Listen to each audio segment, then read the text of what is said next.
You guys looking for a podcast? Well, this ain't no ordinary podcast. This is the Three Bells Podcast. With Triple J. Yeah! Mundo. What? And Shane O'Mac. Acknowledge me. Coming to you live each and every Monday night from Monday Night Raw, Tuesdays with NXT, and Friday Night SmackDown featuring WWE PPVs, news, and more. So tune in live and follow the buzzards. And if you're not down with that, we got 2 words for you.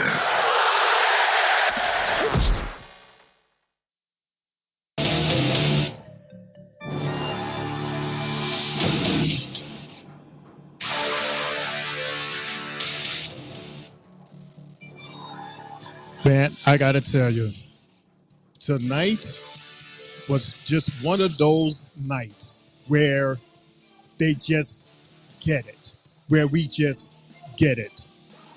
I'm talking about an episode of Raw where we have our first match from the Bash in Berlin. We have blood.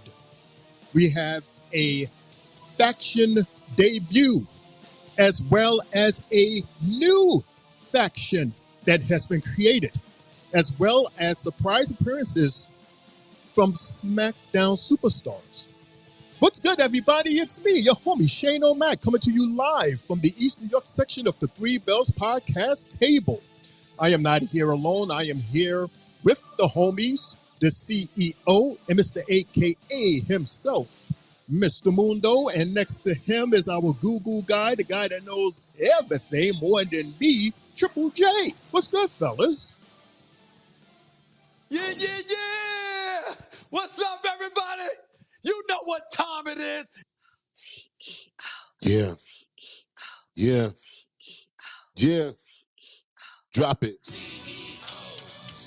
What's good, Three Bells Podcast? It's your boy Mundo AKA Mr. AKA himself. Yes, the CEO, and I am here once again. I'm on the last night in Florida, still on vacation, but man, oh man, what a Monday Night Raw we got tonight. Shane, Jay, is it the night after WrestleMania or something? Like, what the hell is going on? Are we on the road to WrestleMania? Like, what the hell is going on? Honest to God, what a damn episode. This episode was jam-packed, crazy from top to bottom, man. Top to bottom.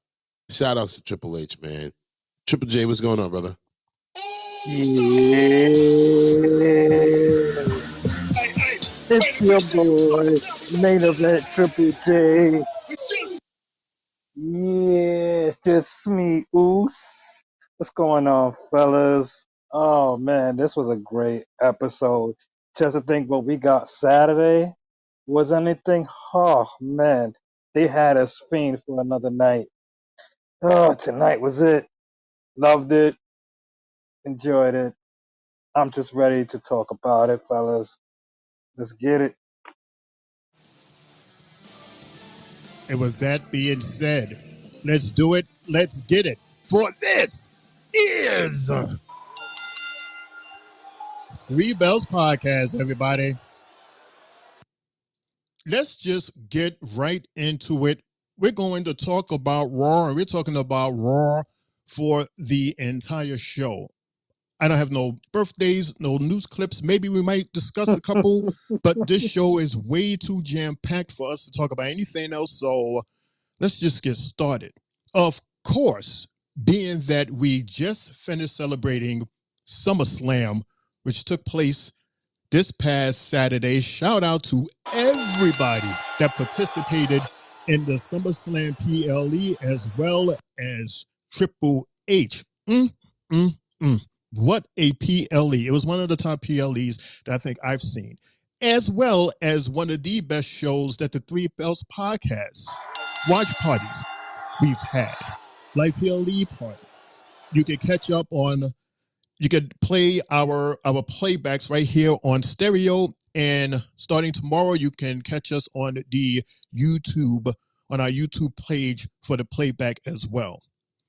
So, just like every other episode of Raw, we get to say hi to a couple of superstars, including Dom and Liv, who was coming in, as well as Damian Priest, as well as our brand new Intercontinental Champion, Braun Breaker, and Drew McIntyre coming out of his car And I like how when he opens the door, the camera zooms straight into his wrist for he have Punk's bracelet.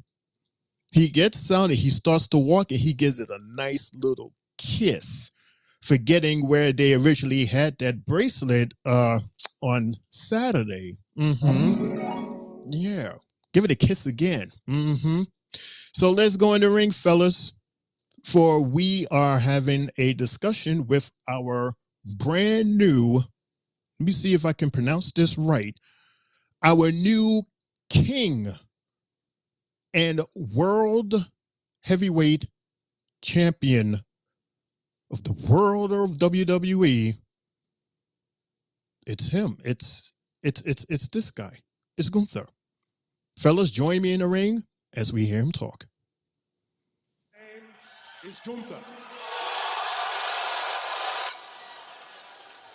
I am der Ringgeneral.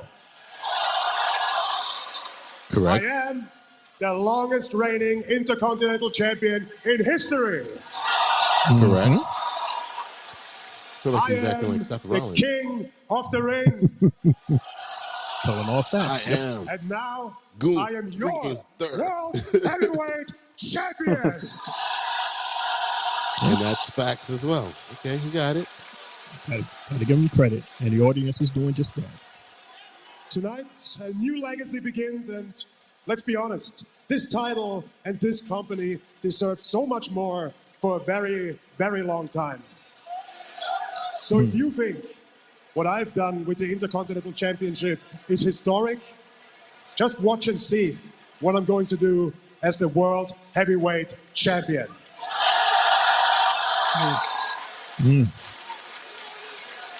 Because in this ring, I am above everybody here. I am ready and prepared for everyone and everything. There's nothing that can catch me off guard. I am greatness personified.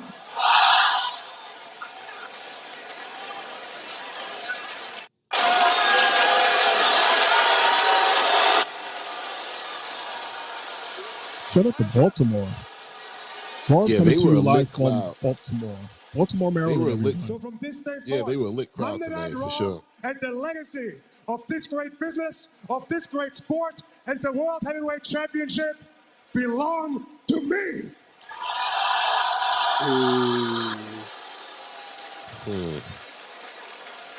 When he said legacy, I was like, Yeah. And Exactly. here comes Randy. Mr. Randy. He's not on this show. Why is Randy here? I have to say I was wrong because that caught me off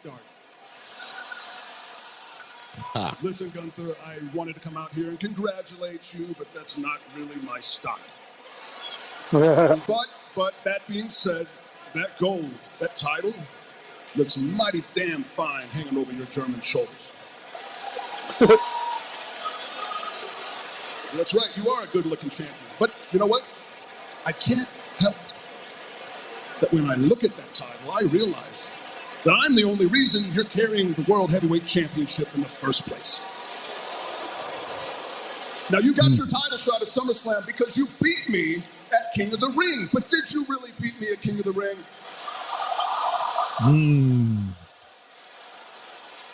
The people know it. I know it. Hell, even Triple H knows it. Now, my shoulders weren't flat down on the mat for the 1, 2, 3. It's the referee's decision. That's final, and I get that. I've been here long enough to know that I need to respect that fact. But Triple H saw the footage, and Triple H knows that there needs to be a Gunther Orton sequel. Uh-oh. Triple H told the world that there would be a Gunther Orton Part 2. And that's exactly why I am here tonight. I am calling that in. I'm the only man in that locker room that can match you in this ring. Move for move, chop for chop, counter for counter, technician versus technician, smooth versus smoother. As a matter of fact, I think these fans deserve a modern day Flair versus Steamboat. Wow, he went in the milk crate for that Now, I one. know that I can fill one of those roles, but the only question is, do you? Now, you call yourself a living legend, and that's just fine.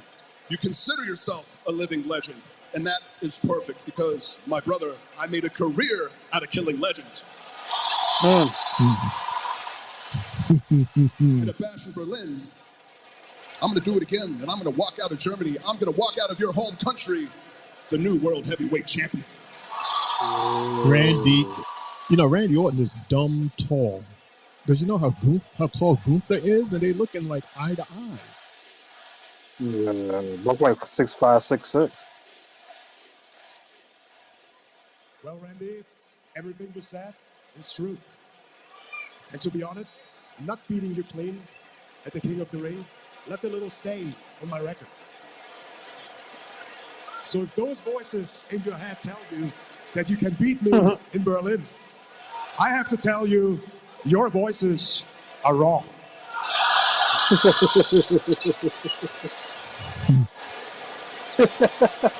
Randy Orton,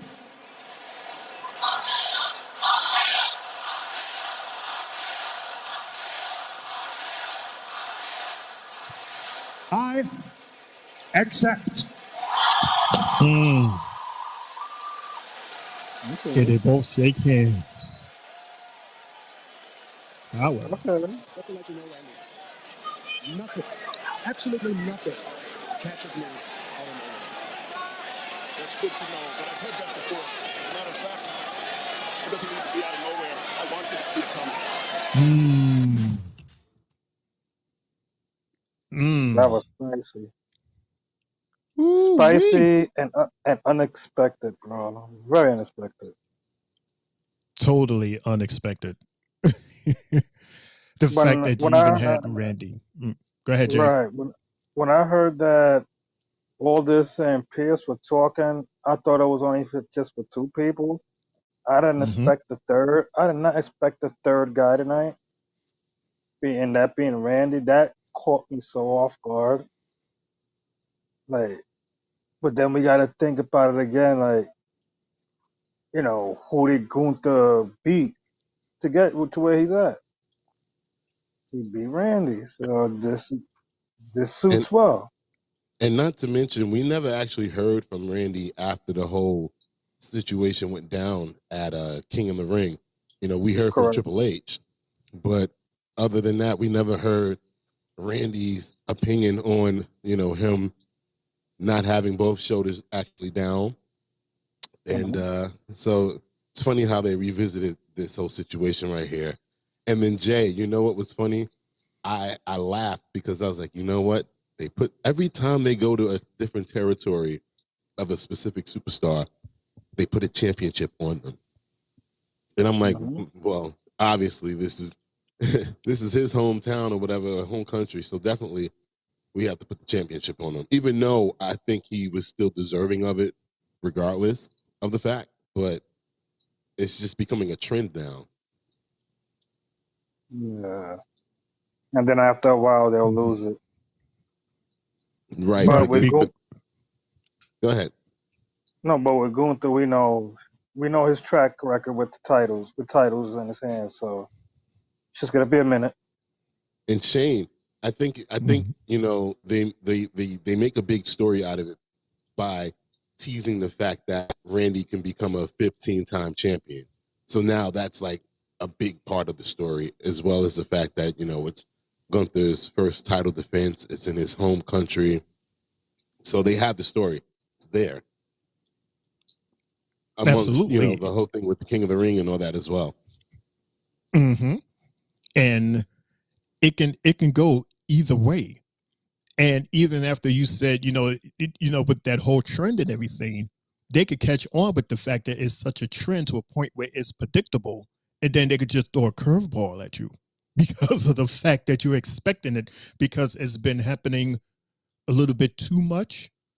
So I'm really starting to learn that anything can happen, including this very match that's being put together. I was totally not expecting for Randy to come out, and there was so much that was going on between now and back then with that situation They wouldn't even think to say, when he explained it, we was like, dope. Totally forgot that happened. And then it makes sense because at first it's like, why is Randy here? This is not Friday. Like, right. He looks so different. Right. He looks so different on Raw, like a whole different vibe and everything. Like, and then, like you said, it's like, oh shit, that did happen.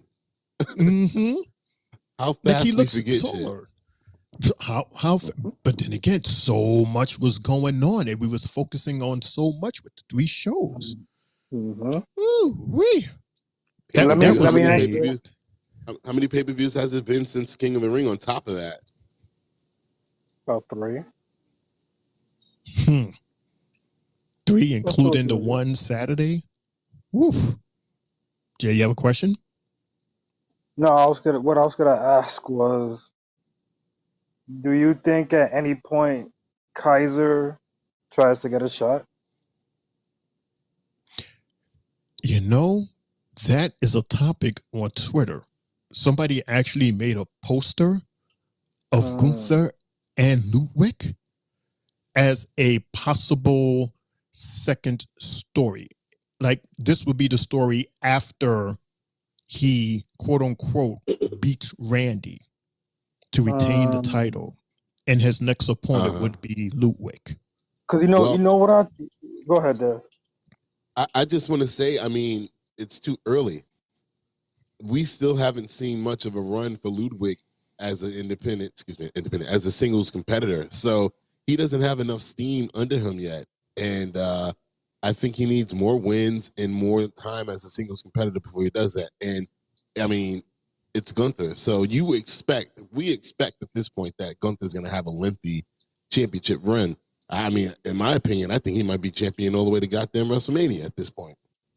So I think, so they might have that chance maybe at Royal Rumble or Elimination Chamber or something like that, but not right now. It's too early.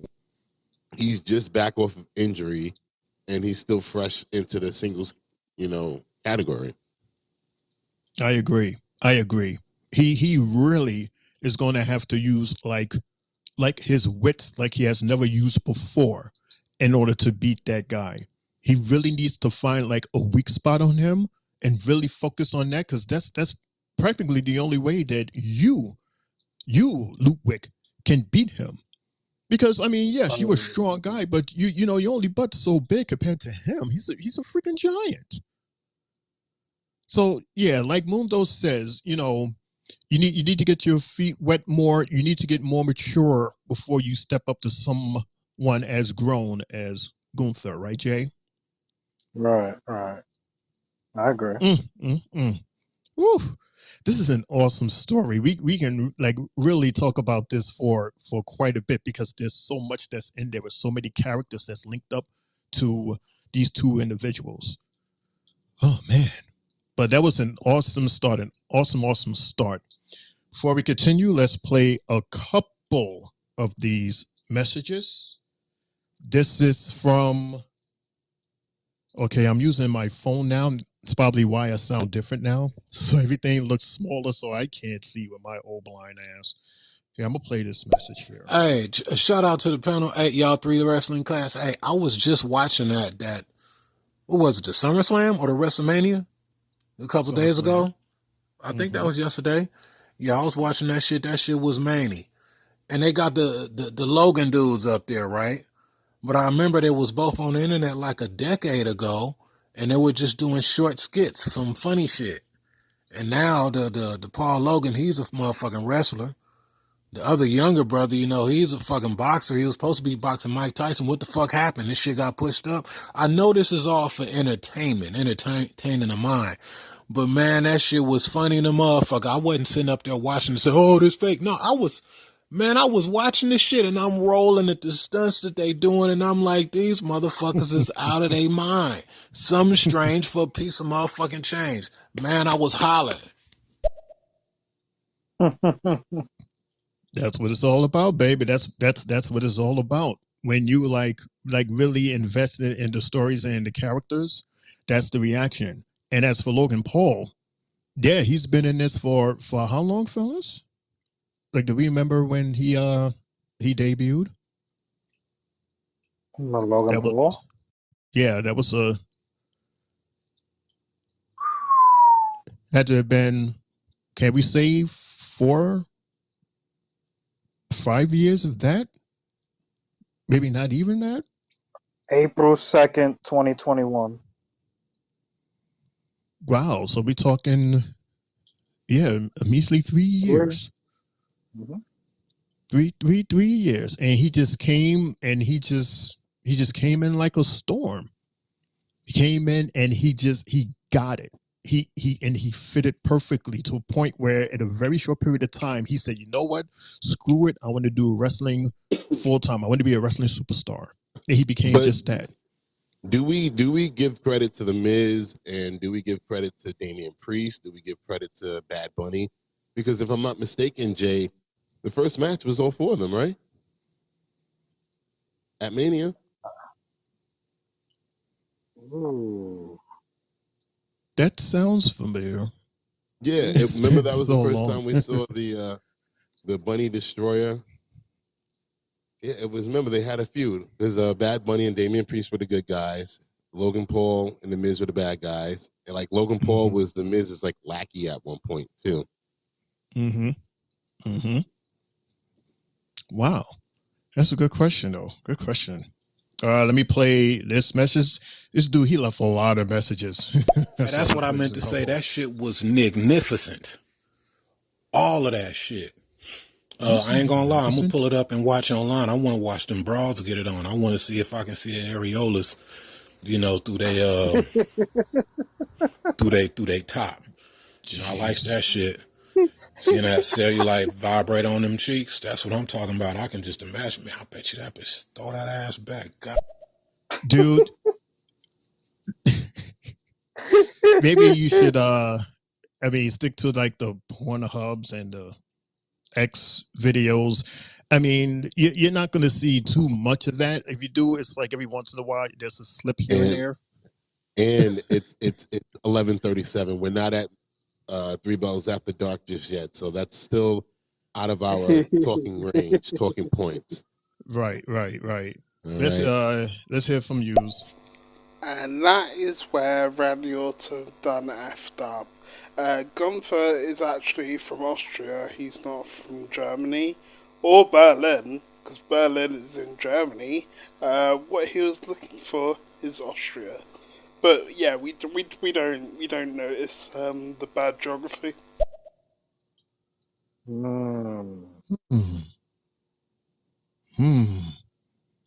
Interesting. We keep that in mind. All right, so let's get it moving along. We're in the back with Jackie Redman, and she's talking to Sheamus. So, Mundo, being that you host the show and you gather clips, in every show there's always that one segment where no matter what we can't find a clip for, this is mine for tonight. I don't know why I can't find it. Yeah, it was the gorilla position before he stepped out. I mean, what did he say? It was a short clip. What did he say? You should have told me, Shane. I would have looked for you, brother, man. Come on, we got each other's backs. But basically, Sheamus was just saying that he's tired of everybody trying to come at him. He's ready to take out Ludwig, and he's ready to figure out whatever's going on with as he called him, Pete No Butch Dunn. So he basically was calling out everybody that came after him for the last few weeks, especially Pete Dunn. And then he asked Bolton, excuse me, my bad. He asked Baltimore if they were ready for a banger, and then they went crazy, and he headed out to the arena. Cool. Thank you so much for summarizing that. See, no problem. Didn't need a clip. I had you to explain it because I figured it was short and sweet and straight to the point. So that's why I wasn't sweating it. However, let's sweat this first match as he walks out to the ring. Sheamus with his brand new theme song that I don't like, and the return of Ludwig Kaiser. Jay, why don't you talk about? Yes. Doesn't it sound like eerily like similar to freaking Roman's new theme song? Like all those hits before the damn song starts. Like I don't like it. I think they're starting to make everything sound like a carbon copy of each other, man. Mm-hmm. Ugh. Mm-hmm. I'm Like sorry. that real dramatic type of Yes, and it's like, effect okay, that they're trying. right, we get. So, Jay, why don't you start us off by talking about this match? And Mundo, if you like, you can join in as well. Jay, hit it. Right. With this match with Kaiser and Sheamus, it was everything we pretty much expected out of the two. With both of them just hitting each other real hard.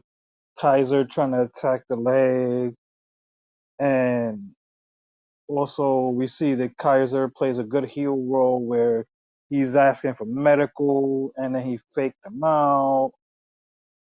Also, that driving drop kick that Kaiser hit when he hit Sheamus' head on the steps, that was bananas. And then he tried to do the 10 beats of the Ballard, but it didn't work. So Sheamus gave him a hard ass clothesline. Also, the head bump by Sheamus was devious. The axe handle, great. The Irish curse backbreaker, dope. And then he brought out the old school cloverleaf. Awesome move to put on. Back in the days, that would have took out so many opponents. And you know, we get what we get at the end of the match. Des, you can pick up from that one, from that part. Well, I was actually going to lean on you to give off most of the move sets, because I just wanted to say, as I turn to my notes, I just wanted to say that this was just a hell of a goddamn match. I mean, for one, thank God that it was a commercial-free hour, because that match definitely needed to be seen from start to finish without any commercial interruptions, even though we got a lot of, picture-in-picture tonight. But I mean, man, oh man, oh man, that was a hell of a match right there. One part that stuck out to me was Ludwig chopping Sheamus, and it was not affecting him. You saw the sweat and everything coming off him. He was hitting him hard, but Sheamus was like, fuck out of here. And so then he threw him into the ropes. Sheamus is going back and forth. He tried to give him a clothesline, but Sheamus blew straight through the damn clothesline. And I was like, well, goddamn. And then the other part, something else that stuck out to me, was that little slap fest that they had. And I'm like, are they really seriously like slapping each other in the damn face back and forth like this? I don't know how many times I would have took that before I got really pissed off in real life. But all in all, I mean, this match was freaking unbelievable. And this is a good first step, Shane, for Ludwig in that journey of becoming a solo superstar in front of all of us. He might have been a solo superstar somewhere else, but for us as a WWE audience, we're not used to it. We're used to him being in a tag team. So this is a good first step. And again, I love the fact that Sheamus is working with the younger talent, making the younger talent look good. Even in a loss for Ludwig, he looked good. And speaking of losses, Pete Dunne's ass decides to show up and try to hit Sheamus over the head with a damn, what is it, the shillelagh? Shout outs to Fit Finley. And then he got his ass kicked in the chin with a damn knee and laid out on the damn desk. And then, yeah, Sheamus came in and wound up getting that bro kick onto Ludwig for the win. And again, yeah, shout outs to Sheamus for doing what he's doing as a veteran and helping these younger talents get over. And I honestly, Jay, I know this is stupid, but a little bit of me thought that we would have kind of sort of saw Trick Williams tonight because of this whole feud that he has going on with Pete as well. Oh, that would have been But crazy if that yeah, music would have played. right. But I was overstepping it. He's not going to be on the main roster no time soon. But yeah, overall, man, I enjoyed that first match and was so happy that it didn't have any commercial interruptions because it was perfect. Another great way to start off Monday Night Raw. That's 2 for 2, 2 weeks in a row. Well, I don't know. I missed last Monday. I'm sorry. But for me, since I didn't see last Monday, coming off of the Monday before, it would be, it would be two for 2. Shane. very nice, fellas. And yeah, this was a good match. Congratulations to Sheamus, and congratulations to Ludwig, because even though you did not win this match tonight, you looked awesome out there. You definitely proved that you can be a solo superstar. Just keep on doing what you're doing, and eventually you're going to get some wins in there on your road to that possible title. Just keep your eyes on that prize, man. Mm-hmm. Oh, Mundo. Mr. Mundo. Yes, sir. I'm here. I need you to do your welcoming committee thingy.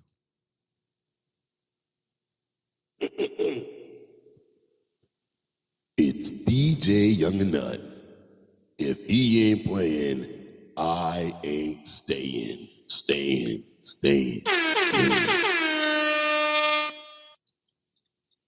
What's good, Pops? All the way in Brooklyn, New York. What's going on, Pops? Thank you for joining us. Thank you. I love you. Thank you. I miss you. I'll see you tomorrow. What's up, Pops? And again, all the way from London, England, our guy Muse. Thank you as well for joining us. It's late where you are, but thank you for joining us. Ooh, wow. Imagine, Shane, they hear us. They hear us on the other side of the world, man.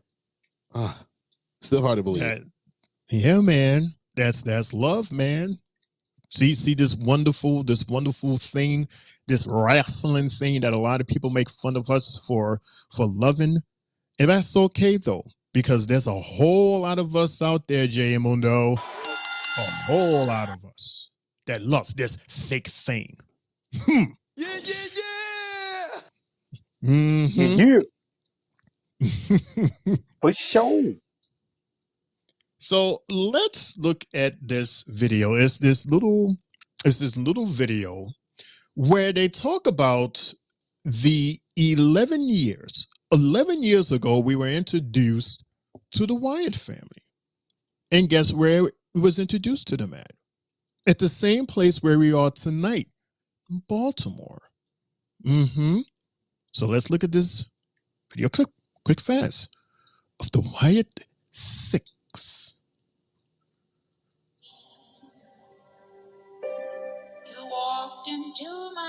11 years ago, Baltimore, Maryland, the prophet was unleashed.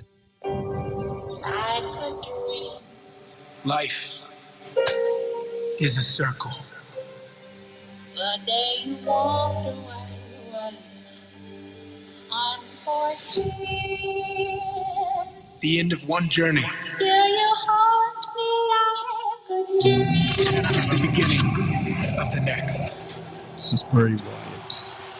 The circle moves us all through sorrow and hope, triumph and agony. Life and loss until we let go.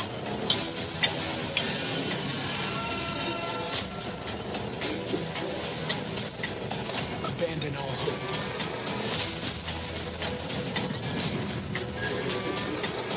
And find our place.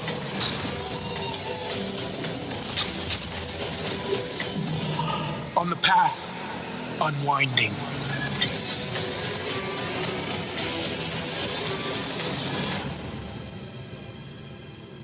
We're here!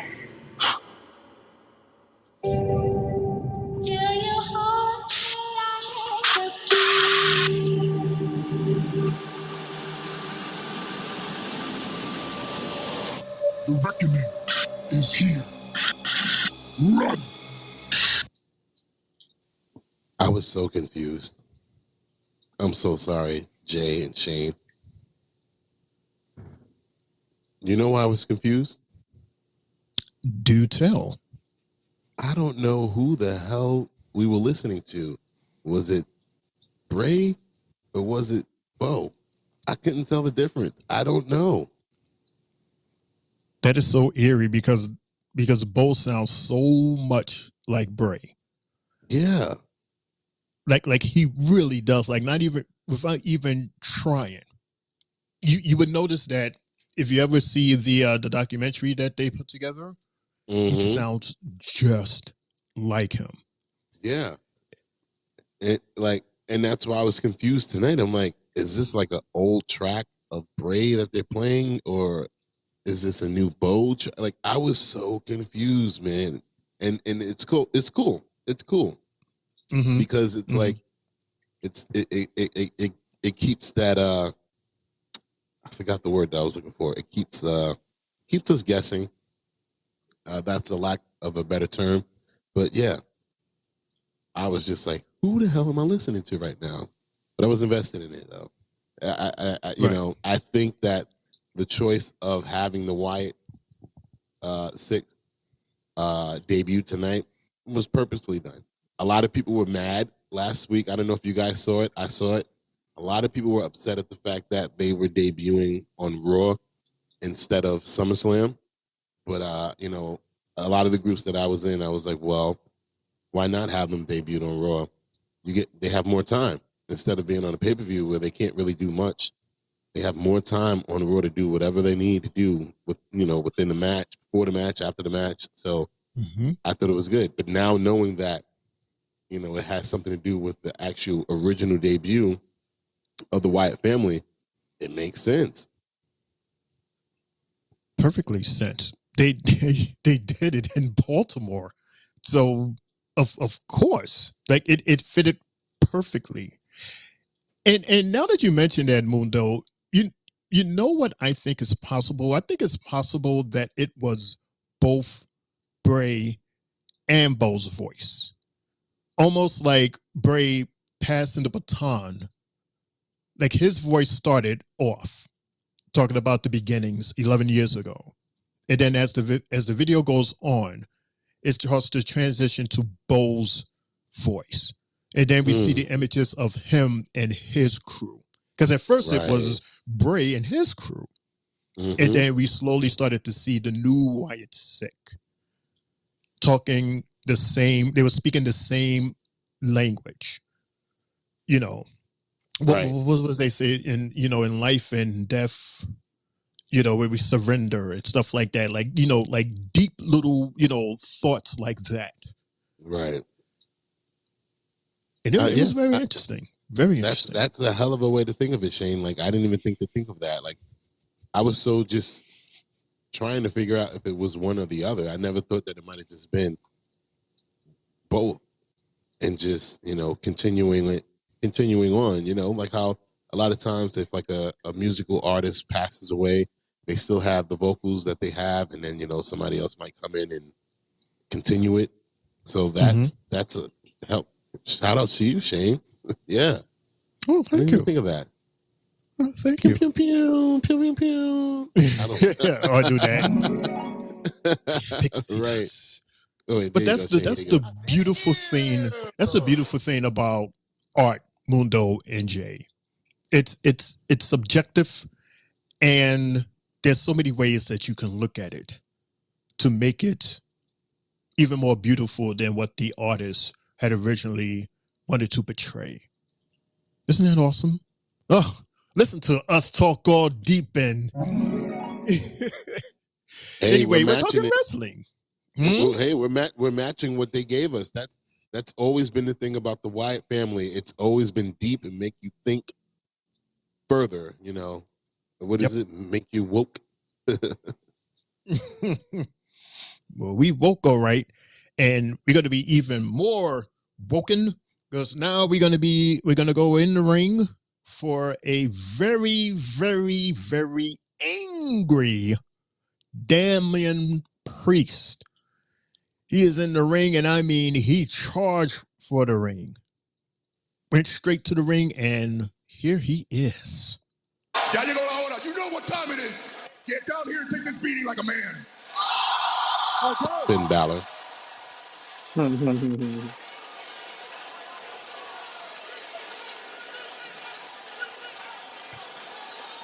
Is this for real?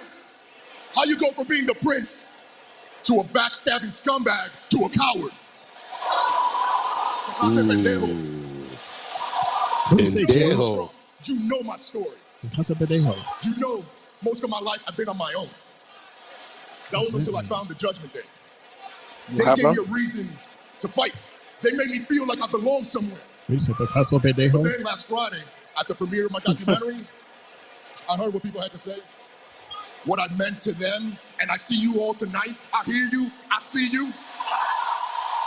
And this is when I was like, And is I this a face realized turn right here? that my family got a whole lot bigger. So Finn Balor, let me introduce you to my new family. Yeah, he points to the audience and they show him Yeah, I love. was like, this is the face turn. And Baltimore was Wow. You receptive. think I I'm love upset Baltimore. just for that. because I lost the world title? Nah, man, I can win that back. I'm pissed Respect. off because you took that title from all of us. All of You us? make me feel like I disappointed my family. Jay was For mad. somebody like me, Yes. you know I can't let that stand. Finn Balor, listen to me closely.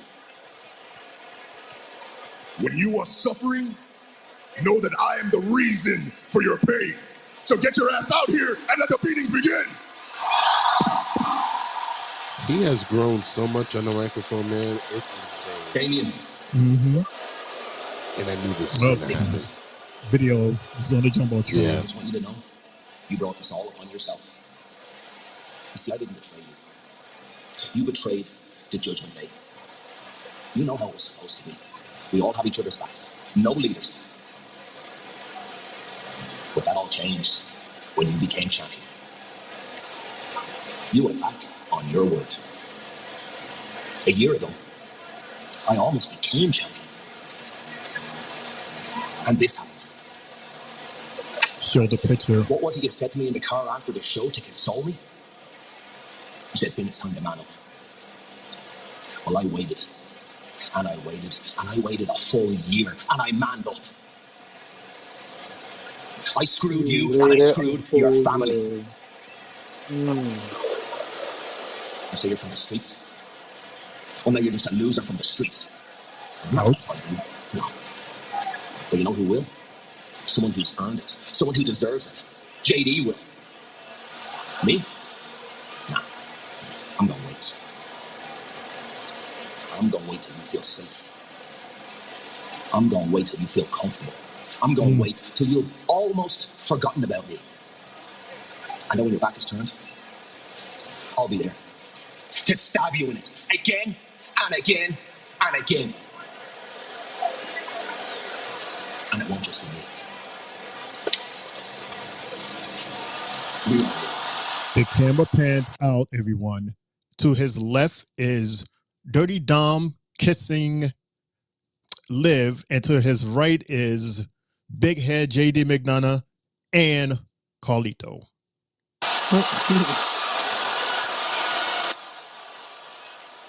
In case y'all was wondering where Carlito was going, he's of course staying with the guy that brought him into Judgment Day, Dirty Dom, right? So Damian Priest, he's pacing back and forth, and he says, you know what? F it. Gets out of the ring, and he charges to the back. Now Damian Priest, and Priest is going to go looking for Finn Balor now. Mm-hmm. Wow. Yeah. I mean, excuse me. I don't know. It hit me at that moment when they zoomed out from Finn and we saw all of them there. I was like, goddamn. I was like, goddamn. I was like, all right. So, in a sense, Jay, we were all right, but then we were wrong. But we were right because we said that Rhea and Damian would be on the same side, but none of us said that the other guys would just stay together and then replace Rhea with Liv. So, right. I mean, that was just a crazy sight to see. And then it was like, damn, they just pulled Edge 2.0. They done jumped the original members out of the damn Judgment Day. Mm-hmm. Wow. They shouldn't even be called the Judgment Day. I mean, After that, I don't know, bro. I mean, they still are. They still are. They just, I mean, didn't we have this conversation before already? You know? Yeah. The temptations are the temptations, but As we know, all the damn members are dead, except for Otis. But I don't think he performed with them anymore. But there's still the Temptations. They might be the Temptations review, but there was Day. like two of them. It was two of them, and then there was the Temptations without David Ruffin. Right. And then there was two Temptations groups. Remember that? It was like Temptations this one and at the same time. We was like, huh? Yeah. So this is what Shane, the Temptations. God damn it! This is the Judgment Day 3.0 at this point, because you have 1.0, which was Edge, Rhea, and Damian, and then 2.0, which was Rhea, Damian, and Finn, and everybody else. And now it's just, and now I guess everybody's okay with Finn being the leader. I think what threw me off the most, Jay, I think that what threw me off the most was seeing Carlito in that damn picture. I was like, oh shit. I didn't expect that. Me I either. thought he was. I thought he was gonna. I thought he was gonna just go by himself. Oh man, but no, he needs to be with somebody. Right, and I think what made it even worse was the fact that he was tossing an apple up and down in the air. I was just like, damn, he looks so evil now. Like, what the hell? Yeah, that whole picture was just, it was a powerful picture, because you're like, oh snap. Like to actually see it actually happen, because I'm sure people spoke about it. People probably said the same thing that we said. Well, rather you guys said. And then once they saw the picture, because it was a close-up, everybody. It was a close-up of Finn Balor when he did his whole promo.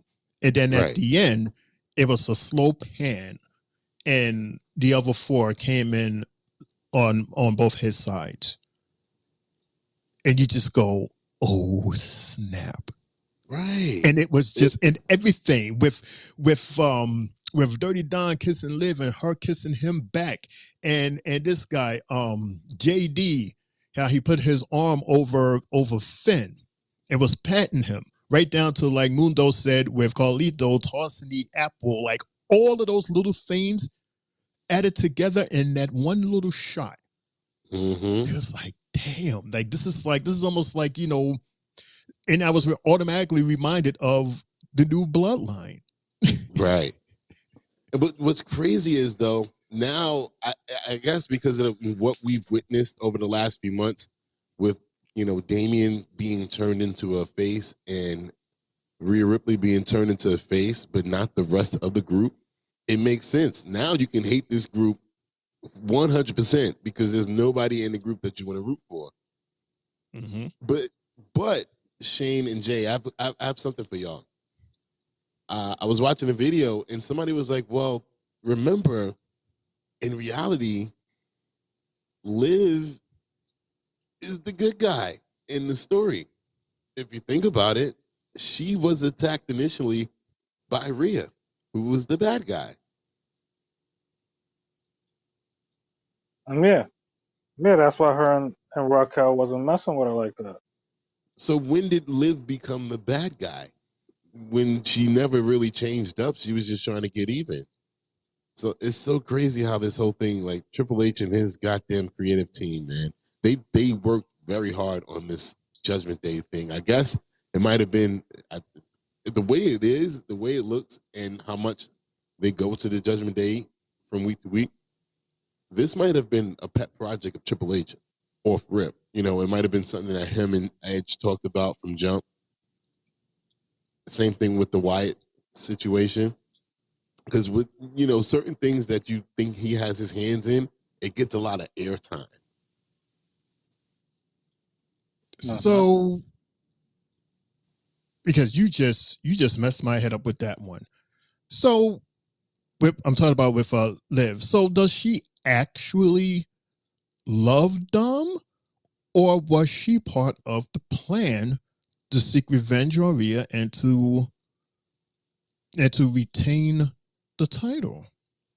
See, Shane, Triple H, and you know Jay's homeboy, he gives us so much information that we don't digest everything. But if you go back a few weeks, matter of fact, what was it, Jay? It was the week after Rhea came back and Liv was in the audience. And she said, originally, I was just trying to get to him just to fuck with you. But then eventually, I caught feelings for him. Okay. But the Because thing is like, go ahead, Shane. Because I was trying to figure out, like, yes, okay, I got it.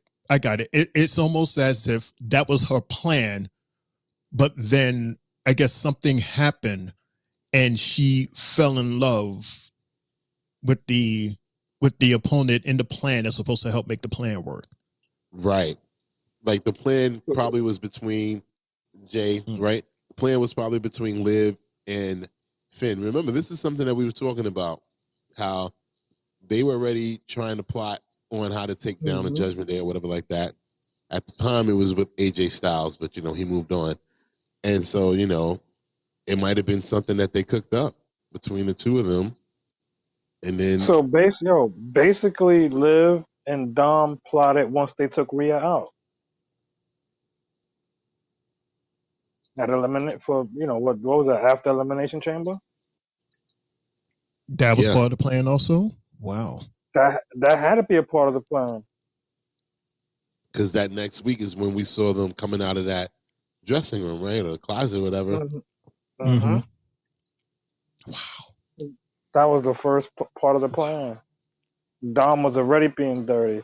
It was just hard to see what Dominic was doing because Santos was around before Carlito. And then, you know, R-Truth was blindsiding a lot of it too. So, you know, this shit I was saying was like, nobody listened to R-Truth. Nobody. He was telling the truth in the beginning. You know, with JD, like, yo, he doesn't belong here. This and that, you know, like, oh, man. Only if they listen to this guy. Yep. But remember, I mean, originally they didn't want him in the group anyway. Remember, I mean, Priest put him through hell. He put him through hell. And so did Rhea. It was all Finn's push. Yeah, You know it took a while. He really had to prove his worth there. Right. And I think eventually after a while, remember JD and Dom they kept getting into matches together. They probably built the bond right there. Remember, we were like, these two keep losing and like, why aren't they being disciplined and stuff like that? They probably built the bond during that situation. And then you already know Finn's already friends with JD, so man, messy. But one shit I got out of this that we got to pay attention for down the line after this feud is over is the fact that Finn Balor said, you know, I screwed what? Your family. That's a clue to me that you know what happens when you screw your family. Who comes after you? Be careful that we don't get the Wyatt Six against this Judgment Day down the line. As a matter of fact, was it you or Lawan? Somebody sent a picture earlier where Finn had posted something about the Judgment Day, and then there was a response from the Buzzards. It was I saw that tweet yesterday, but I don't know if it was me, but they said that was a fake account as far as with the response. But hey, maybe it is, maybe it isn't. We don't know. We don't know who has a burner account. True. And maybe it's possible. Regardless, maybe it's possible. I could see that happening just because of that fact. Once he said your family. We know when Chad Gable said, you know, started mentioning his family, look what happened. He got his ass tossed. So they might be the only ones to bring the Fiend out. I mean the demon out of Finn. I wouldn't mind seeing him. It's been so long. I miss that guy. Whew. Finn against Howdy. Ooh wee. I would Say love it to see louder. it. Say it louder so the people in the back can hear. That would be a monster match right there. The demon, yeah, because like we were supposed to get the Fiend against the Demon, and now we Mm-hmm. get the Fiend against Howdy. Yes, Gigi, I Nice. agree. Yes, Gigi. Yes, Gigi agrees. Hey, Gigi, what's going on? Yep, we have cats and dogs, everybody, as homies of the Three Bells podcast. Yep. Speaking of homies, let's go backstage, everyone. We're going backstage for the Raw General Manager, Adam Pearce. And he is abruptly interrupted and stepped to by Big Bronson Reed, and he is pissed. Dude, what's going on? The match, Sheamus and Ludwig, has been set before he would have got. Pierce, don't disrespect me. What are you talking? There's always an excuse with you. I see now, if I want to get to the top, I have to create my own path. What the hell does that mean? What do you suppose that mean? He has to create his own path? Mm-hmm.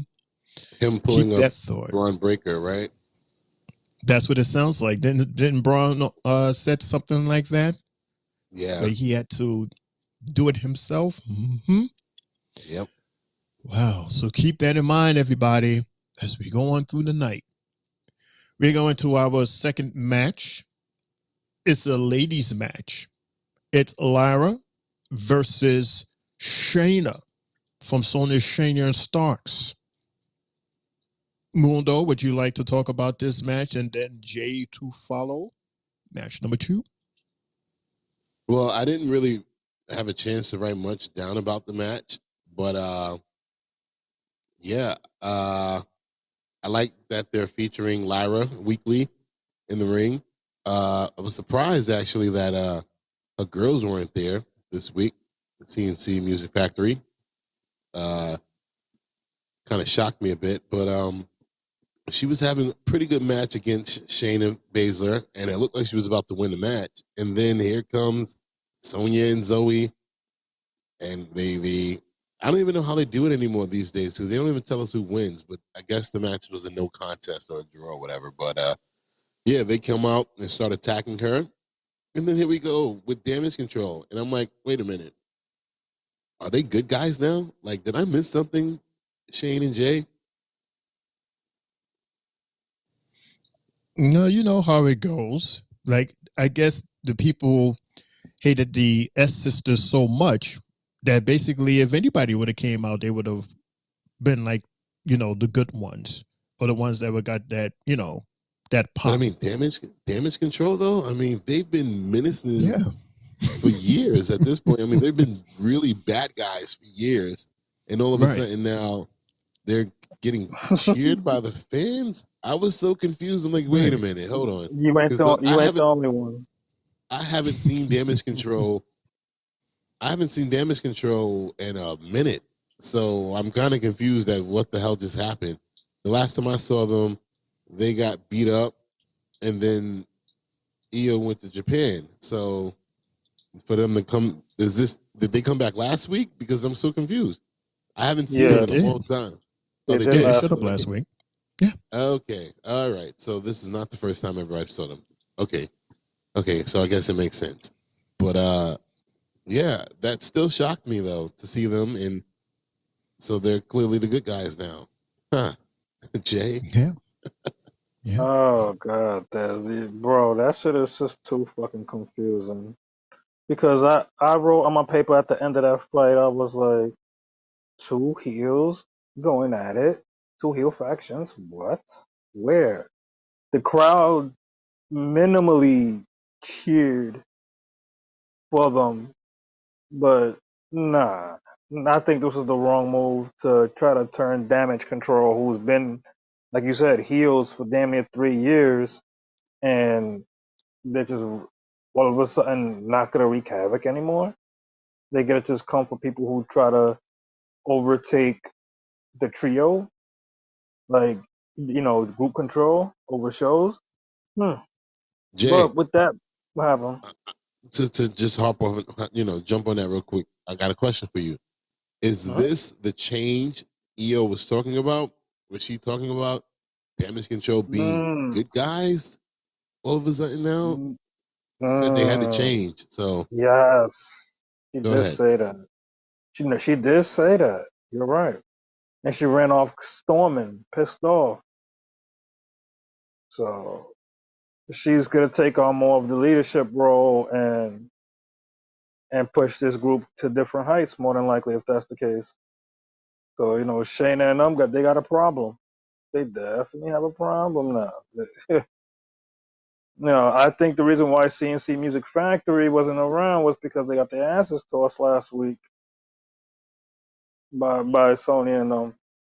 So pretty much they were non-existent for this one. But also, I give it to Lyra.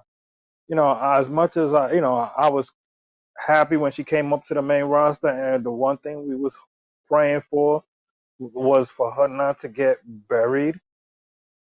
Des, you hit it on point. They're giving her plenty of TV time. They're displaying her skills, and bro, she is dope. If you even hear McAfee doing the woo chants, and the crowd is starting now to get that momentum where they're giving her the woo woo during her song. So she's growing on everybody, and she hit that Nightwing towards the end of that match. Man, that's one devious ass finisher. I tell you. But other than that, the girls fed us a good match. Besides the interference and what we got from Damage Control. Good showing, ladies. I look at it as the lesser of two evils.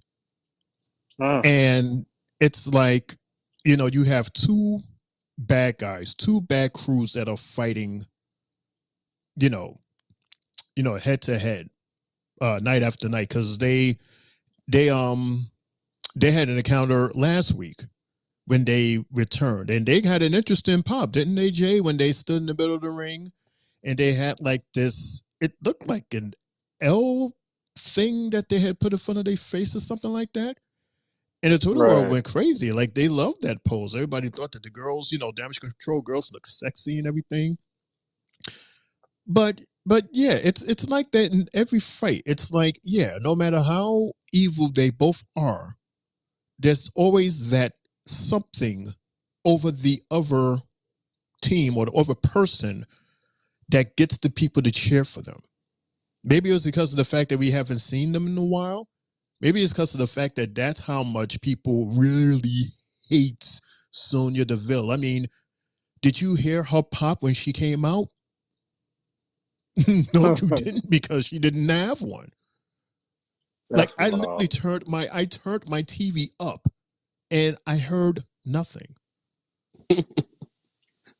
Nothing. Like if I didn't know any better, I could have sworn AOP got a bigger pop. Oh wow. Wow. And we don't hear nothing. Not even a ping. But you know what, Shane and Jay, this is something that Triple H has been dabbling in a lot recently.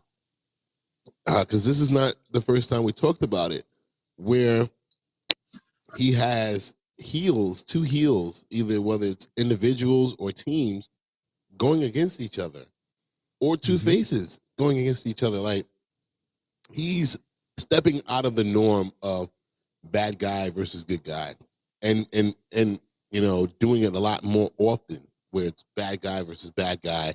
You pick who's the good guy. You pick who we're going to push as the face. Same thing, good guy versus good guy. You pick who's the ultimate good guy out of these two. This is something that I've noticed, and we've noticed, and we've talked about a lot in the last month or two with Triple H and the creative team. So I'm not really too surprised about it, but it's very interesting because it goes against all the norms of what we are used to when it comes to professional wrestling.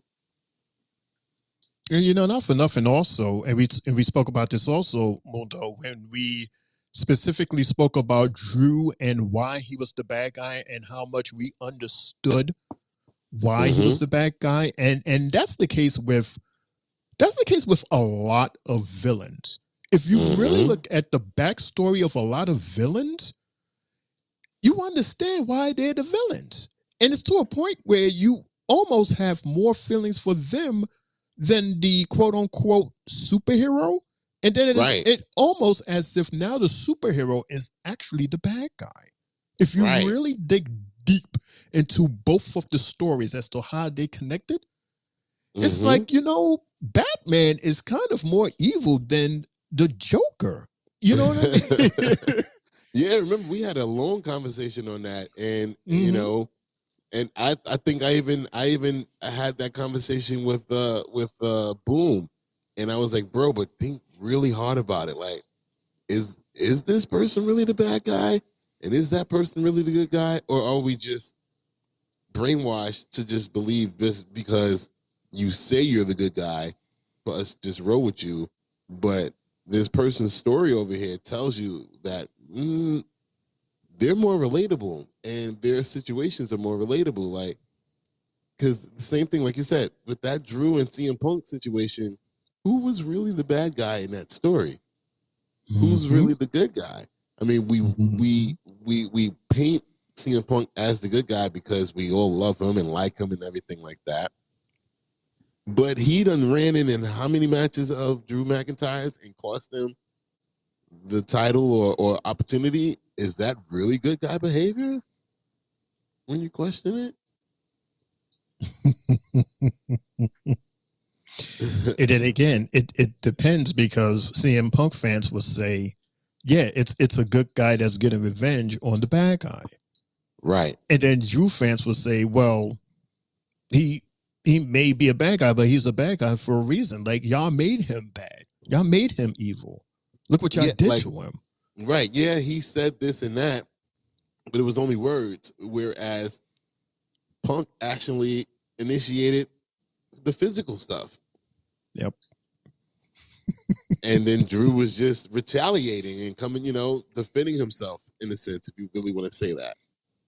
Which is, I guess, Boom's, his take on it, even though I think he just doesn't like Punk in general. But, I get it. I really get it. That's why I posed the question from Jump months ago. And we had those conversations like, are these people really the bad guys? Are we sure about that? Yeah, you really, really listen to their story. A lot of time you go, damn, that's really messed up. And now I understand. I get it. Right. I think I got that. I think I got that from watching the movie Black Adam. And, in that movie, they tried to portray The Rock as a bad guy and, the superheroes as the good guys. But in the eyes of the people, The Rock is their savior and protecting them from the superheroes who are working with a country that's hurting them. And so you're just like, damn, wait a minute, hold up. Okay. This makes sense. Are they really the good guys? And they're forcing their ways and their beliefs onto you. Wouldn't that be what a bad person would do if they're forcing themselves, forcing their ways and their ideologies onto you? No, that seems to be the gist of the good person that will say that person is the bad person to cover the fact that maybe they're the ones that are bad. Dum. I would say all kind of lies against Mundo to get your votes. And they could be the most obnoxious things that you would ever hear that come out of my mouth. But if that's what it takes for me to get your votes over him getting your votes, then so be it. He's the bad guy. I'm not the bad guy, says the bad guy. Of course the bad guys say they're not the bad guy. What are they going to say? No. Of course the bad guy is going to say that they're the good guy. What the bad guy is going to say, they're the bad guy? Right. No, like... Jay, and then the I good got guy one is for going you. to prove they're the bad guy. Jay, I got one for you. Magneto. Is he really a bad guy when all he wants to do is protect his people? And all humans want to do is enslave and destroy his people? Is he really the bad guy? Because he's willing to do whatever it takes to protect his people and keep them alive and stay out of being incarcerated for just being who they are? No. You feel me? Yeah, I believe like that. I believe him and his brother Professor X were trying to do the same thing, but one But just just from wanted more. different opposite sides of the field. You know, he's like, well, I think we can all work together. Where Magneto's like, bro, open your eyes. They don't want to work with us. They just want to harm us. We got to defend ourselves. So, but let me get out of that. Shane O'Mac, back to you, my man. Yeah, we're about to have a whole nother show to say, hey, we'll talk about this show later. But speaking of bad guys, let's quickly listen to this team that we just spoke about with the lowest pop in WWE. We have a video package. Jay, I hope you're listening. This is the Final Testament, where they intend to kill the New Day once and for all. All good things must come to an end. How tragic. But the real tragedy here is that it didn't have to be this way for Xavier Woods. Kofi Kingston carved out his own path. Soared to the top of the mountain, he became the man. Xavier Woods, too afraid to become his own man. And history will remember when it's all said and done. Woods will be just a man standing next to the man. So sad. But it didn't have to be this way for Xavier Woods because I gave him opportunity after opportunity. Certainly more opportunities than I've been given. But he chose his fate. I mean, I still don't understand why he cares. That question has never been answered, which is why I'm not fully backing up this story. Because it makes no sense. Why the hell do you care? He wants to be the sole reason why groups are breaking up. I think. Look at what he did with the Street Profits and Bobby, and now we don't got no more Bobby. Now look what he's trying to do with X and Xavier. Okay, so where's the victory lap for that? What was the prize for him for doing that? No prize, because we don't. They make us so. They're unbelievable. That's what it is. They're not selling it to us the right way. It's just weird. If there was something, if you had told this story better in terms of why you care so much, and if you had gained something for possibly breaking up Bobby and friends, then you would have won some interest from me. But being that it's just coming out of the air just to do it, like that's not telling a story. You're just like a pamphlet or something. Like I don't know. Maybe I'm looking too deep into this, Mundo. Maybe this is like just one of those factions that are just there to be there. I don't know. Speaking of factions, we're going backstage where we are having, or we listen in on a conversation with Ivy Niles and Maxine Dupree. She's with the Cree brothers. Hey. Guys. Give me a second. Ivy, where have you been? I haven't seen you for weeks. And the Cree brothers have been viciously attacking Tozawa and Otis. Listen, the boys are just passionate, you know? They have like this switch that goes off. It's, it's how they got this. Whoa. What's going on here now? Maxine was just telling me. No. She doesn't tell anything, okay? She's got nothing of value to offer you. All right, why don't you go find those clowns, Otis and Tozawa, and scoot along. You and the Alpha Academy, you know what? You can keep the name, too. We're done with you. All right, I got a new team now, and we are going to take down the Wyatt Six in the main event of Raw tonight. Let's go. Holy smack. So just like that, so that's it. Just like that, Mundo, Chad Gable, Triple J, he's done with the Alpha Academy. Yeah. You can keep the name. I'm sticking with these new dudes that I asked you guys to join and you said no. So you know what? Screw y'all. I'm sticking with my new homies and you guys can go on your merry way. He just made it official just now. Right. I mean, the interaction between Maxine and Ivy, because I think this is our first time seeing Ivy since he recruited the Creed brothers, correct? I mean, we saw them in the background, but then she disappeared for about a few weeks. So this was like the straw that broke the camel's back, because that's Maxine's friend. But he was like, come on, come. Leave her alone. The loser, winner's over here. Mm-hmm. Wow. Just like that. It's like, hey, just like that. So we got to keep that in mind. Keep that in mind when he said, Jay, you can keep the name. Is that like Temptations 1 and Temptations 2? That's what. Yeah, that's the feeling that you get. It's like, yeah, you can keep the name. I'm gonna be over here with the new homies, and we're gonna form blank something else, right? Mm-hmm. And you know what? He was like, nobody went. Oh, this goes perfect. He said, nobody came to see you, Otis. Literally, Otis.